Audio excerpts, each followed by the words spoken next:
హైదరాబాద్కి పెనుముప్పు పొంచి ఉంది. ఎందుకంటే భారత్ పాక్ యుద్ధం కారణంగా అటువంటి వాతావరణం ఇమ్మీడియట్గా ఇంపాక్ట్ చూపించేది, అడ్వర్స్ ఇంపాక్ట్ చూపించేది హైదరాబాద్ మీద. 20,000 మంది స్లీపర్ సెల్స్ని ఇంటెలిజెన్స్ బ్యూరో ఐడెంటిఫై చేసింది. ఎక్కడో పాకిస్తాన్లోని పాక్ ఆక్యుపైడ్ కాశ్మీర్లో ఉన్న ఉగ్రవాద శిబిరాలను ఐడెంటిఫై చేసి మనుషులతో సహా లెక్కగట్టి చెప్పిన భారత ఇంటెలిజెన్స్ హైదరాబాద్లో ఉన్న స్లీపర్ సెల్స్ గురించి మాట్లాడదా అంటే మాట్లాడుతుంది. ఈరోజు సందర్భం వచ్చింది, ఇది ఏరివేయాల్సిన కార్యక్రమం మొదలెట్టాలి. ఇందులో రాజీ పడాల్సిన అవసరం లేదు. కేంద్ర హోం మంత్రిత్వ శాఖ నుంచి తెలంగాణ రాష్ట్ర డీజీపీకి, అలాగే ఆంధ్రప్రదేశ్ రాష్ట్ర డీజీపీకి, రెండు హోం మంత్రిత్వ శాఖలకు స్పష్టమైన నిర్దిష్టమైన ఆదేశాలు ఉన్నాయి. ఇది నేషనల్ కన్సర్న్. జాతి మొత్తం ఆందోళన చెందుతున్న సమయం. మీ మీ ప్రాంతాలలో పాతుకుపోయి అక్కడి నుంచి వచ్చిన పాక్ జాతీయులు ఈ టెర్రరిస్ట్ మూకలకి స్లీపర్ సెల్స్గా పనిచేస్తున్న వాళ్ళందరినీ ఆల్రెడీ ఆ లిస్ట్ ఐబీ దగ్గర ఉంది. ఒకవేళ ఇక్కడ పోలీస్ డిపార్ట్మెంట్స్ ఇన్నోసెన్స్ ప్లీట్ చేసినా, అమాయకత్వం ప్రదర్శించిన అబ్బే అలాంటిది లేదన్నా వాళ్ళ దగ్గర లిస్టుతో సహా ఉంది. ఐబీ దగ్గర లిస్ట్ ఉంది. ఆ లిస్టుని, చాలా కాన్ఫిడెన్షియల్ లిస్ట్ని కేవలం టాప్ డిగ్నిటరీస్కి మాత్రమే షేర్ చేసింది. ప్రభుత్వంలో మరి ముఖ్యమంత్రి తర్వాత హోంమంత్రి తర్వాత డీజీపీ అండ్ హోమ్ సెక్రటరీ, రెండు తెలుగు రాష్ట్రాలకి, ఆంధ్రప్రదేశ్ అండ్ తెలంగాణ, ప్రత్యేకించి ఒక్క హైదరాబాద్ సిటీలోనే 20,000 మంది స్లీపర్ సెల్స్. అసలు ఇన్నాళ్ళుగా మరి రాష్ట్ర ప్రభుత్వాలు ఏం చేస్తున్నాయి? ఎవరి కోసం అంటే మైనారిటీ అపీజ్మెంట్. ఎవడో వస్తాడు, రోహింగ్యా రూపంలో వస్తాడు, వాడు స్లీపర్ సెల్గా ఇక్కడ పాతుకుపోతాడు. లేకపోతే వాళ్ళ తెలివితేటలు ఎట్లా ఉన్నాయంటే పాకిస్తాన్ నుంచి టెర్రరిస్ట్ మూకలు వీళ్ళని పంపించడం వయా నేపాల్ పంపిస్తారు. నేపాల్లో కొన్ని రోజుల నుంచి నేపాల్ సిటిజన్ లాగా చూపించి, అలాగే పక్క నుంచి వేరే కంట్రీస్ నుంచి, యూరోపియన్ కంట్రీస్కి వెళ్ళి అక్కడి నుంచి డేవిడ్ హెడ్లీ అనేవాడు మనకి తగులుకున్న డేవిడ్ హెడ్లీ అనే దరిద్రం అలా దిగుమతయిందే. తవహూర్ హుస్సేన్ రాణా అలా దిగుమతయినోడే. అతను ఏకంగా అయితే పాకిస్తాన్ ఆర్మీలో డాక్టర్గా పనిచేశాడు. అండ్ ఇవి కాక ఇంగ్లాండ్, యుఎస్ రెండు చోట్ల కూడా డేవిడ్ హెడ్లీకి అలాగే తవహూర్ హుస్సేన్ రాణాకి ఏజెన్సీలు ఉన్నాయి, ట్రావెల్ ఏజెన్సీలు ఉన్నాయి. వాళ్ళు మొన్న పట్టుబడ్డప్పుడు దొరికిన సమాచారం ఇది. తవహూర్ హుస్సేన్ రాణా, పైగా అతను తవహూర్ హుస్సేన్ రాణా ఏమంటాడు, అమెరికన్ సుప్రీంకోర్టు ముందు భారతదేశానికి పంపిస్తే అక్కడ చిత్రహింసలు పెడతారని. అరే భాయ్, నువ్వు బొంబాయిలో చేసిందేంటి? ఆ కసబ్ అనేవాడు దొరక్కపోతే ఇదంతా సాఫ్రాన్ టెర్రరిజం ఖాతాలోకి వేసేయడానికి మీరు చేసిన ప్రయత్నాలు ఎవరికి తెలియదు. అందుకు సహకరించిన అప్పటి మరి కాంగ్రెస్ పెద్దలు, ఈ రోజుకి పెద్ద ఆయన దిగ్విజయ్ సింగ్, సాఫ్రాన్ టెర్రరిజం అని వారం రోజుల వ్యవధిలో ఒక పుస్తకం రిలీజ్ చేశాడు ఆయన అప్పటికప్పుడు. ఇదంతా ముందరే ప్లాన్ వేసుకున్నారు. ప్రభుత్వంలో ఉన్న పెద్దలు అందరికీ తెలుసు ఇది. పెద్దలు కేవలం ఆ రోజు శివరాజ్ పాటిల్, చిదంబరం వీళ్ళకి తెలుసు. అండ్ హోంశాఖలో ఉన్న ఒక సెక్రటరీ స్థాయి అధికారిని, ఆవిడికి తెలుసు. ఆవిడ తాజ్ హోటల్లో కూర్చొని ఉన్నంత వరకు ఎంటర్ కాని ఉగ్రవాదులు ఆవిడ వెలుపలికి వచ్చిన తర్వాత దాడి మొదలెట్టారు. Well organised pre planned attack. అక్కడ జరిగింది చిత్రహింస కాదా, లేకపోతే చిత్రహింసకు మించిన నరమేధం కాదా? ఇవాళ ఈ తవహూర్ హుస్సేన్ రాణాని తీసుకొస్తే చిత్రహింసలు పెడతారట. అమెరికన్ సుప్రీంకోర్టు నిర్మోహమాటంగా, నిర్ద్వందంగా అతని పిటిషన్ తిరస్కరించి no he must be handed over to India అని చెప్పేసి స్పష్టంగా ఆదేశాలు ఇచ్చింది. సరే, అది తవహూర్ హుస్సేన్ రాణా కదా. హైదరాబాద్ సంగతి చేద్దాం. తవహూర్ హుస్సేన్ రాణాని అట్లీస్ట్ మనం ఐడెంటిఫై చేసాం. ప్రజలందరూ కూడా ఇతను తవహూర్ హుస్సేన్ రాణా అని గుర్తించారు. హైదరాబాద్లో ఉన్న 20,000 మందిని గుర్తించడం ఎలా? ఐబీ గుర్తించింది. ఐబీలో ఉన్న టాప్ కాప్స్ అందరికీ కూడా ఈ విషయం తెలుసు. బట్ సహకరించాల్సింది ఇక్కడున్న రాష్ట్ర ప్రభుత్వాలు. ఫెడరల్ వ్యవస్థలో రాష్ట్ర ప్రభుత్వాల సహకారం లేకుండా కేంద్రం ఒక్కటి ఏమీ చేయలేదు. బట్ ఈసారి సహకరిస్తున్నారు, సహకరించట్లేదనే అంశం లేకుండా, మీమాంస లేకుండా, శషభిషం లేకుండా నేరుగా ఐబీ రంగంలోకి దిగింది. 20,000 మంది ఏరివేత కార్యక్రమం. ఖచ్చితంగా ఇక్కడ ప్రొటెస్ట్ ఉంటుంది.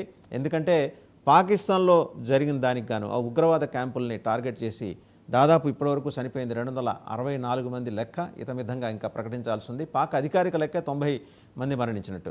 దానికి ప్రతీకారంగా పాకిస్తాన్ జరిపిన సరిహద్దు రేఖ వెంబడి పాకిస్తాన్ జరిపిన కాల్పుల్లో ఈరోజు మనం మన జవాన్ని కోల్పోయాం, ఒక జవాన్ని కోల్పోయాం. దురదృష్టకరం, బాధాకరమైన విషయం. సో ఇక్కడ స్లీపర్ సెల్స్ని యాక్టివేట్ చేయడానికి ఆల్రెడీ కమ్యూనికేషన్స్ వ్యవస్థల్ని బలోపేతం చేసుకుంది శాటిలైట్ ఫోన్స్ ద్వారా. ఇది గుర్తించాల్సిన విషయం. మన మధ్య తిరుగుతుంటారు హైదరాబాద్లో, మనకి బాగా పరిచయస్తులాగానే కనిపిస్తుంటారు. మనం మార్కెట్లోకి వెళ్ళినప్పుడు పలకరిస్తుంటారు, ఆత్మీయంగా ఆలింగనం కూడా చేసుకుంటుంటారు. ఏమో నమ్మలేం. ఇవాళ 20,000 మంది స్లీపర్ సెల్స్ అంటే 100, 200 అంటే పట్టుకోవడం అనేది పెద్ద కష్టం కాకపోవచ్చు. బట్ 20,000 స్లీపర్ సెల్స్ సామాన్యమైన వ్యవహారం కాదు. దేశం మొత్తం మీద జల్లెడపట్టిన, ఇంక్లూడింగ్ జమ్మూ కాశ్మీర్లో కూడా అంతమంది లేరు, ఒక హైదరాబాద్లోనే ఉన్నారు. మొత్తం జల్లెడపట్టిన ఇంతమంది ఉండరే స్లీపర్ సెల్స్. వీళ్ళు ఏం చేస్తున్నారు? లాండ్రీ షాపులు నడుపుకుంటున్నారు, చిన్న చిన్న పాన్ డబ్బాలు నడుపుకుంటున్నారు.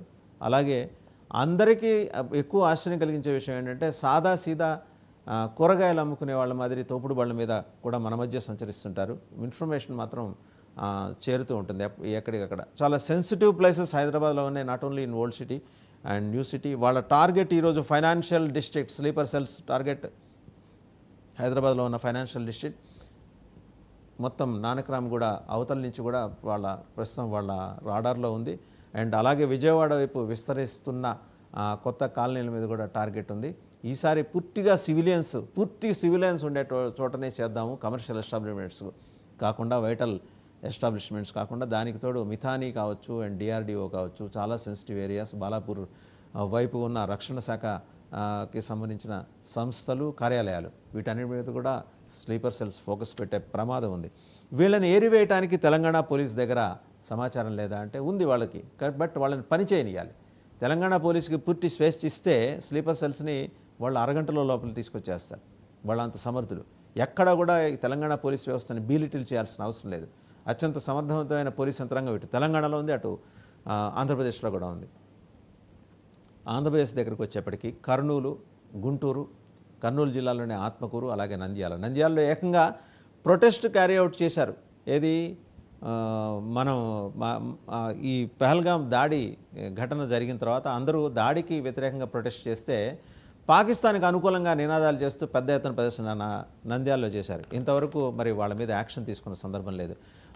మరోవైపు తిరుపతిలో ఒక ఆయన పేరు అంజాద్ ఖాన్, ఆయన ఏకంగా కొండెక్కేశాడు స్కూటర్ వేసుకొని.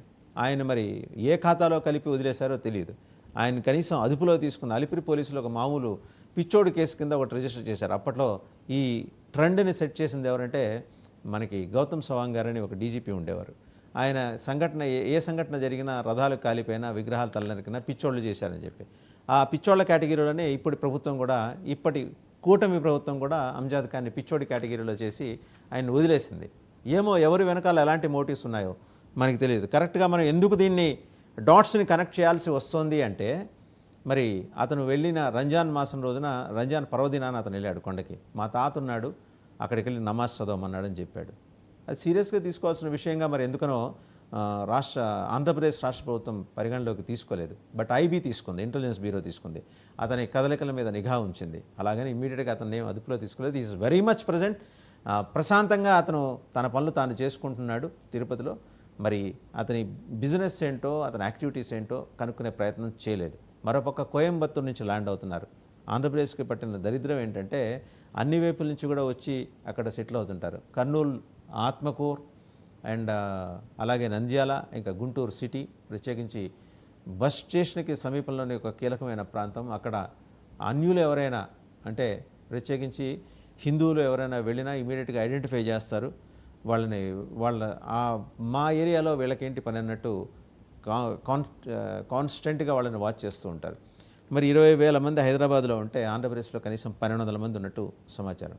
వీళ్ళు ఏ ప్రమాదాన్ని, ఏ దుర్ఘటనకి వీళ్ళు ఒడిగడతారో తెలియదు, ఎటువంటి ఉత్పాతం సృష్టిస్తారో తెలియదు.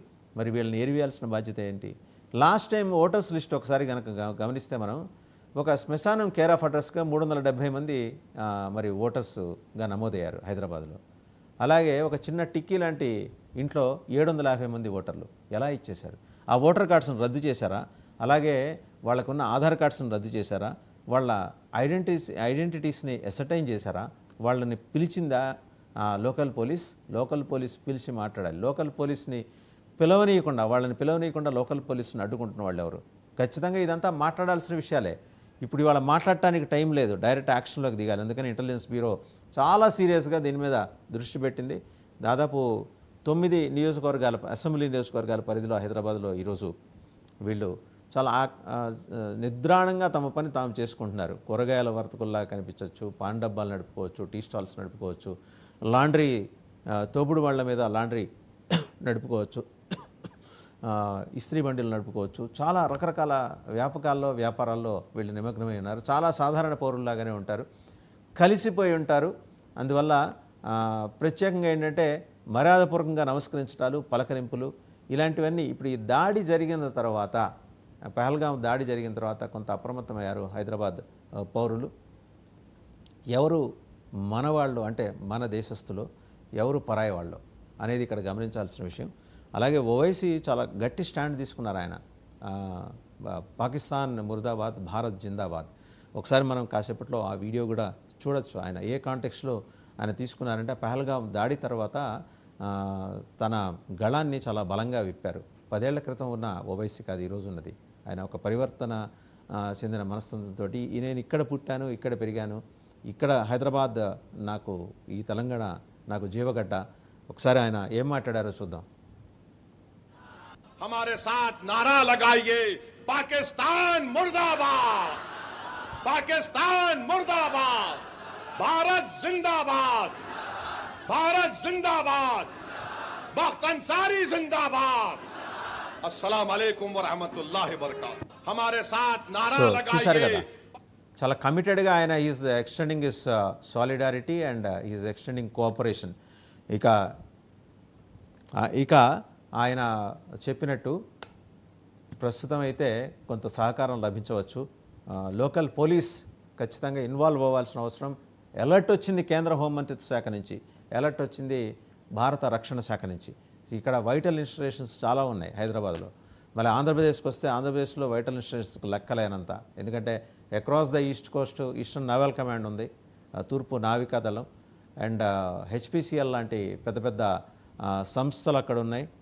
అలాగే కొత్త కొత్త వైటల్ ఎస్టాబ్లిష్మెంట్స్ కూడా అక్కడికి వచ్చినాయి. పౌర సమాజం విస్తరించి ఉన్న చోట తీరాన్ని, మన తూర్పు తీరాన్ని అటాక్ చేయాలని 71 నాటి కుట్రని పాకిస్తాన్ మళ్ళీ తెర మీదకి లేపింది. ఈసారి ఆ బాధ్యతని సైన్యం తీసుకోకుండా ఈ ఉగ్ర మూకలకు అప్పచెప్పింది. అందువల్ల ఇప్పుడు మసూద్ అజహర్ నిన్న తప్పించుకున్నట్టుగా ఒక లెటర్ కూడా రిలీజ్ చేశాడు. ఆయన చెప్పాడు, ప్రధానమంత్రిని హెచ్చరించాడు, నన్ను వదిలి తప్పు చేశావు మోదీ అని. నిన్ను వదిలిందే నీ చేత తప్పులు చేయించడానికి, తప్పులు చేయించి నేను దొరకబుచ్చుకోవటానికి అనే విషయం నీకు గమనంలో లేకపోవడం దురదృష్టం.